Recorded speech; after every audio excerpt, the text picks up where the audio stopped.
अण्णा आज काय वाटत आहे? आज मतदान केल्यानंतर तुम्हाला कसे वाटत आहे? खरं तर मतदान म्हणजे लोकशाहीचा हा उत्सव आहे आणि मोठ्या उत्सवामध्ये सकाळी लोक 7:30ला बाहेर पडलेली आणि खूप उत्सवामध्ये लोकांचं मतदानाचं आता मतदानासाठी लाईन लागलेले आहेत. म्हणजे सकाळी सकाळीच आहे ना लोक उत्सवामध्ये मतदानासाठी येत आहेत. 9 वर्षानंतर होत असलेल्या या निवडणुकीचे महत्त्व तुम्ही कसे पाहता?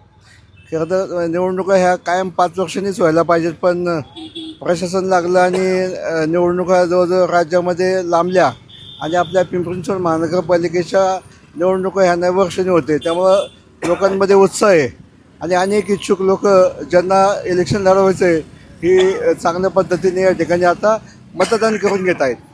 मतदारांचा आजचा उत्साह आणि प्रतिसाद तुम्हाला कसा वाटतो आपल्याला? मतदानाचा आजचा उत्साह पाहिला तर मला असं वाटतं की कमीत कमी 62% मतदान होईल, इतका उत्साह मतदारांमध्ये.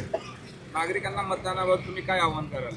नागरिकांना माझं आव्हान आहे की लोकशाहीमध्ये मतदानाचा हक्क आपण बजवावा आणि चांगल्या पद्धतीने मतदान करून आपण पिंपरी चिंचवड महापालिकेमध्ये चांगले नगरसेवक की जे तळागाळामध्ये काम करतात अशा व्यक्तींना आपण ह्या महापालिकेमध्ये पाठवावं.